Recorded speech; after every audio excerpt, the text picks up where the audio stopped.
नमस्कार दोस्तों, स्वागत है आपका हमारे इस चैनल में। और आज का वीडियो है बेहद ही खास, क्योंकि आज के वीडियो में हम आपको बताएंगे कि ईस्ट इंडिया कंपनी का इतिहास क्या रहा है, कैसे एक कंपनी आई और किस तरीके से हम भारतीयों को शोषण कर हम पर ही राज करने लगी। लेकिन आगे बढ़ने से पहले प्लीज़ हमारे इस चैनल को लाइक कीजिए, शेयर कीजिए, सब्सक्राइब कीजिए और हाँ, बेल आइकन ज़रूर दबाइए ताकि वीडियो का नोटिफिकेशन सबसे पहले आप तक पहुँचे। ये कंपनी एक अंग्रेजी कंपनी थी जो पूर्व और दक्षिण पूर्व एशिया और भारत के साथ व्यापार के लिए बनाई गई थी। इसे 31 दिसंबर 1600 को शाही चार्टर द्वारा शामिल किया गया था। इसे इंग्लैंड में भारतीय मसाला व्यापार में भाग लेने के लिए एक एकाधिकार व्यापारिक संगठन के रूप में शुरू किया गया था। इसने कपास, रेशम, नील, साल्ट पीटर और चाय का भी कारोबार किया था। कंपनी धीरे धीरे राजनीति में शामिल हो गई और 18वीं शताब्दी के मध्य से 19वीं शताब्दी के मध्य तक भारत में ब्रिटिश साम्राज्यवाद के एजेंट के रूप में कार्य किया। 18वीं शताब्दी के उदय तक इसने धीरे धीरे वाणिज्यिक और राजनीतिक नियंत्रण खो दिया था।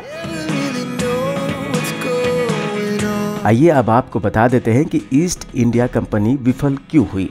ईस्ट इंडिया कंपनी के अंत में कई चीजों ने योगदान दिया था। ईस्ट इंडिया कंपनी ने 1757 में भारतीय उपमहाद्वीप पर बंगाल का नियंत्रण प्राप्त कर लिया और कंपनी ब्रिटिश साम्राज्यवाद की एजेंट थी। इसके शेयरधारक हिस्सेदार ब्रिटिश नीति को शीघ्रता से प्रभावित करने में सक्षम थे। इससे सरकार के लिए हस्तक्षेप करना मुश्किल हो गया था। विनियमन अधिनियम और भारत अधिनियम ने कंपनी को नियंत्रित करने के लिए राजनीतिक नीति पर सरकारी नियंत्रण स्थापित किया गया था। 1813 में कंपनी का वाणिज्यिक एकाधिकार टूट गया और 1834 से ये केवल भारत की ब्रिटिश सरकार के लिए एक प्रबंध एजेंसी थी। 1857 के स्वतंत्रता संग्राम ने भारत में ईस्ट इंडिया कंपनी की जड़ें हिला दी, जिसके बाद 1858 में भारत अपने ब्रिटिश साम्राज्यवाद में शामिल हो गया। बाद में ब्रिटिश ईस्ट इंडिया कंपनी को 1 जनवरी 1874 से आधिकारिक रूप को भंग कर दिया गया था। कंपनी के जहाज पहली बार 1608 में सूरत बंदरगाह पर भारत आए थे। 1615 में सर थॉमस रो मुगल सम्राट नूरुद्दीन सलीम जहांगीर के दरबार में राजा जेम्स प्रथम के दूत के रूप में पहुंचे। एक वाणिज्यिक संधि और अंग्रेजों को सूरत में एक कारखाना स्थापित करने का अधिकार मिला। अंग्रेजों के साथ एक संधि पर हस्ताक्षर किए गए थे, जिसमें मुगल साम्राज्य अपने महल के बदले में महल में सभी प्रकार की दुर्लभ वस्तुएं और समृद्ध सामान प्रदान करता था। आइए अब जानते हैं कि भारत में ईस्ट इंडिया कंपनी के व्यापार की शुरुआत कैसे हुआ। कंपनी ने दक्षिण भारत से कपास, रेशम, नील, साल्ट पीटर और मसालों की एक श्रृंखला में स्थिर व्यापार शुरू किया 1711 में कंपनी ने चीन के कैंटन प्रांत में अपनी स्थायी व्यापारिक चौकी स्थापित की और चांदी के लिए चाय का व्यापार शुरू किया। 1715 के अंत तक व्यापारिक गतिविधियों का विस्तार करने के लिए कंपनी ने फारस की खाड़ी, दक्षिण पूर्व और पूर्वी एशिया के बंदरगाहों में ठोस व्यापार स्थापित किया था। फ्रांसीसी को भारतीय व्यापारिक बाजारों में प्रवेश करने में देर कर रहे थे और फलस्वरूप अंग्रेजों के साथ प्रतिद्वंद्विता में प्रवेश कर गए। 1740 के दशक तक अंग्रेजों और फ्रांसीसियों के बीच प्रतिद्वंद्विता तेज हो गई थी। गवर्नर जनरल रॉबर्ट क्लाइव के नेतृत्व में 1756 और 1763 के बीच 7 साल की लड़ाई ने फ्रांसीसी खतरे को प्रभावी ढंग से रोक दिया। इसने भारत में ईस्ट इंडिया कंपनी के औपनिवेशिक एकाधिकार का आधार स्थापित किया। 1750 के दशक तक मुगल साम्राज्य पतन की स्थिति में था।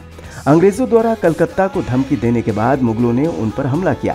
हालांकि मुगल 1756 में उस आमने सामने की जीत हासिल करने में सक्षम थे, लेकिन उनकी जीत अल्पकालिक थी। बाद में उसी वर्ष अंग्रेजों ने कलकत्ता पर पुनः कब्जा कर लिया। ईस्ट इंडिया कंपनी के नेताओं ने 1757 में पलासी की लड़ाई और 1764 में बक्सर में स्थानीय शाही प्रतिनिधियों को हराया था।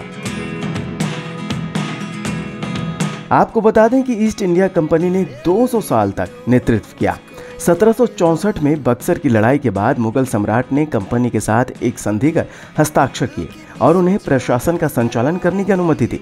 इस प्रकार बंगाल प्रांत ने हर साल एक संशोधित राजस्व राशि के बदले एक औपनिवेशिक प्राधिकरण के लिए एकमात्र व्यापारिक चिंता के रूप में एक कायापलट शुरू किया।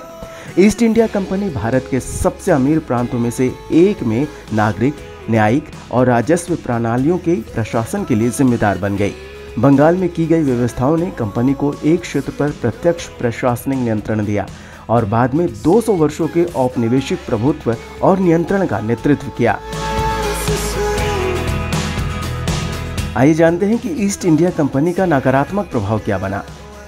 कंपनी अपनी कॉलोनियों के अनुचित शोषण और व्यापक भ्रष्टाचार से जुड़ी है।